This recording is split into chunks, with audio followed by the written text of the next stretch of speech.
മുതലാളിയല്ലേ? Sir പുറത്തു പോയതാ, മകളുണ്ട്.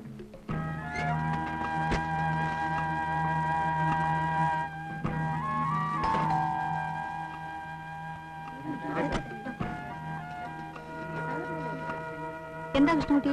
ഇയാൾക്ക് സാറിനെ ഒന്ന് അടിയന്തരമായിട്ട് കാണണം. എന്താ കാര്യം? നേരിട്ട് പറയാനുള്ളതാണ്. അദ്ദേഹം പോരും. അറിയില്ല. വന്നാൽ ഞാൻ ഡിക്രൂസ് അന്വേഷിച്ചായി പറയണം. ആ കാര്യത്തിലെടുത്ത തീരുമാനം ഇന്ന് തന്നെ രണ്ടിലൊന്നും എന്നെ അറിയിക്കാൻ. ശരി. പോലീസുകാരെ കൊണ്ട് ഞങ്ങളെപ്പോലുള്ള ജ്വല്ലറിക്കാർക്ക് ഉപദ്രവം ഉണ്ടായിട്ടുള്ളൂ. എന്തോന്ന്? ഒരു കള്ളൻ കളവ് മുതൽ ഇന്നയിടത്ത് വിറ്റു എന്ന് പറഞ്ഞാൽ പിന്നെ ആ കടക്കാരന്റെ പാടായി. സത്യം മറിച്ചായാലും കള്ളന്റെ വാക്കേ നിങ്ങൾ പോലീസുകാരെ വിശ്വസിക്കൂ. സോഡയില്ല. ഡോക്ടർ പറഞ്ഞതിന് ശേഷം മോൾ അല്പം സ്ട്രിക്റ്റാ. വരട്ടെ, ഞാൻ പറഞ്ഞ കാര്യം അനുസരിക്കുമെങ്കിലേ ഈ സൽക്കാരം സ്വീകരിക്കും. അതിന് ചില പ്രശ്നങ്ങളുണ്ട്, ഞാൻ പറയാം. ഇവിടുത്തെ കസ്റ്റംസ് കളക്ടർ മിസ്റ്റർ വേണു എന്റെ അടുത്ത സുഹൃത്താണ്. അയാൾ നിർബന്ധിച്ചതുകൊണ്ടുകൂടിയാ ഞാൻ.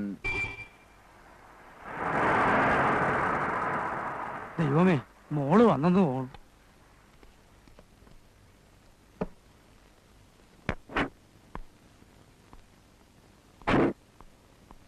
അച്ഛനെത്തില്ലേ? അകത്തുണ്ട്. കമ്മീഷൻ സാറുമായി കൂടാൻ പോവാ.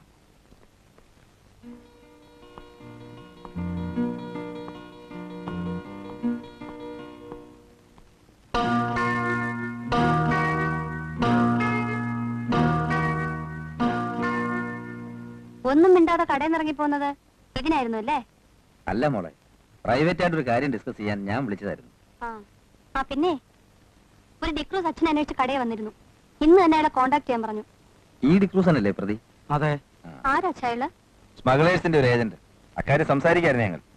നിന്റെ അച്ഛനൊന്ന് സഹായിച്ചാൽ അവനെ കയ്യോടെ പിടികൂടാ. ഞാൻ എന്ത് പറഞ്ഞിട്ടും ഈ മനുഷ്യന്റെ തലയിൽ കയറുന്നില്ല. എന്താ അച്ഛാ അത്? ഈ സ്മഗ്ലേഴ്സ് കാരണമല്ലേ നമ്മുടെ ബിസിനസ് നശിക്കുന്നത്? ചുരുങ്ങിയവരൊക്കെ അവന്മാരുടെ പൊന്നു വാങ്ങി പണിയുന്നവരോട് നമുക്ക് മത്സരിച്ച് ജയിക്കാനാവില്ലെന്ന് അച്ഛൻ തന്നെ പറയാറില്ലേ? അവന്മാരെ പിടിപ്പിക്കാൻ നമ്മളെന്തിനാ മടിക്കുന്നത്? Yes, you said it. എടോ പിള്ളേ, പണത്തിന് വേണ്ടി ഇൻഫോമേഴ്സ് ആവുന്നവരുണ്ട്. ആ നിലയ്ക്കല്ല ഞാൻ തന്നോട് പറയുന്നത്. ഇതൊരു ദേശീയ സേവനമായി കരുതണം. I mean a service to our nation. താൻ ഇനി ഒന്നും ആലോചിക്കണ്ട. സാധനം വിലക്കെടുക്കാവുന്ന അവരോട് സമ്മതിക്കുക. ഇന്ന് രാത്രി തന്നെ അത് ഇവിടെ കൊണ്ടുവരാൻ പറ.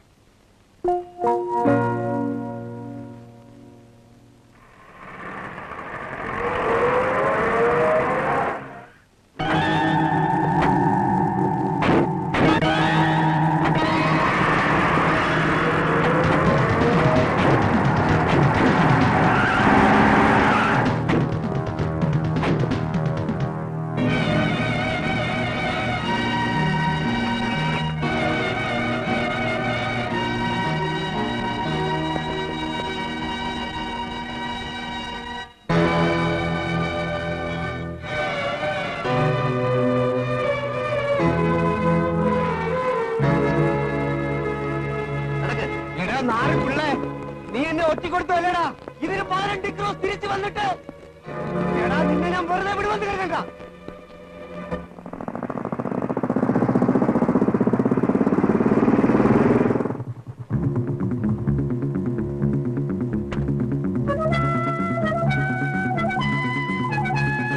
മുതലാളിയില്ലേ?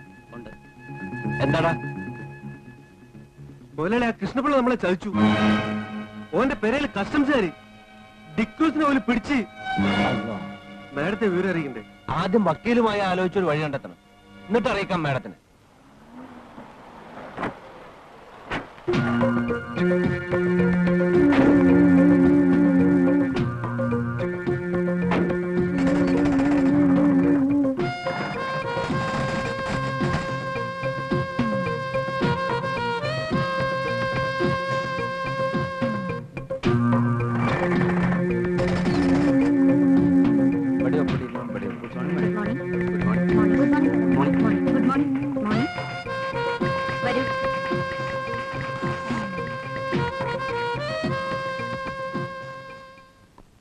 മിസ്റ്റർ ഹുസൈൻ സാഹിബ്, പലതവണ ജയിലിൽ പോയ നിങ്ങൾക്ക് ഇതൊന്നും പ്രശ്നമാവില്ല.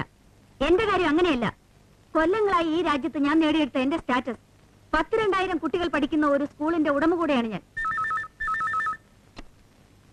ഹലോ, ഗൾഫീന മിസ്റ്റർ ഷാ. എന്താ ഞാൻ അദ്ദേഹത്തോട് പറയാ? क्या हो रहा है उधर? अगर करोड़ों रुपए का नुकसान करना है तो तुम किस मर्जी रहा हूँ। Please mister Shah. I don't want any explanation. जितने पैसों का नुकसान हुआ है वो तुम्हें को पूरा करना पड़ेगा। That's all. ആ കൃഷ്ണപിള്ള ഇങ്ങനെ നമ്മളെ ചതിക്കുമെന്ന് കരുതിയില്ല. ആ ഹമുക്കിനെ വെട്ടി കൊടുക്കണം. ഡിക്രൂസിന്റെ കാര്യം അന്വേഷിച്ചോ? കഴുത്തു പോയാലും ഓ നമ്മളെ പേര് പുറത്ത് പറയൂല. എന്തായാലും പെട്ടെന്ന് ഓനെ ജയിലിൽ നിന്ന് ഇറക്കണം. ക്ലിയർ എവിഡൻസോടെ ചാർജ് ചെയ്ത കേസ്. എവിഡൻസ് ശ്രമിച്ചു നോക്കണം. ഇതിലും വലിയ എവിഡൻസ് ഒക്കെ നമ്മൾ നേരിട്ടിട്ടില്ലേ? ആ പിന്നെ എനിക്ക് കേസിലുള്ള ഇൻട്രസ്റ്റ് പുറത്തറിയരുത്. ഡിക്രൂസ് ഇവിടെ ബുദ്ധിമുട്ടൊന്നും വരില്ല. ഞാൻ എല്ലാരും കണ്ടിട്ടുണ്ട്. ഇനി സിഗരറ്റിന് ലിക്കറിനും പുറമെ മറ്റു വല്ലതും ആവശ്യമുണ്ടെങ്കിൽ എനിക്കൊന്നും വേണ്ട. എപ്പോഴാ ഇവിടെ നിന്ന് ഇറങ്ങാൻ പറ്റുക? 6 മാസം, അതിൽ കൂടുതൽ വേണ്ടി വരില്ല.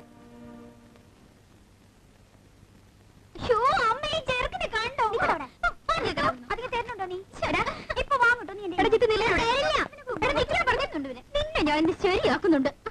ഇത് കണ്ടോ, ഈ പെൺകുട്ടികൾക്ക് അവന് ഒരു സൗകര്യം കൊടുക്കില്ല. ഇനി ചെയ്യില്ല. കോട്ടേച്ച ഇത് ഫൈനൽ മാച്ചാ. കേസ് ചാർജ് ചെയ്യണോ സാർ? തൽക്കാലം ജാമ്യത്തിലെങ്കിലും വിടണം. അച്ഛനും വന്നോളൂ, മാൻ ഗോൾ അടിക്കുന്ന കാണാം. കോട്ടേച്ച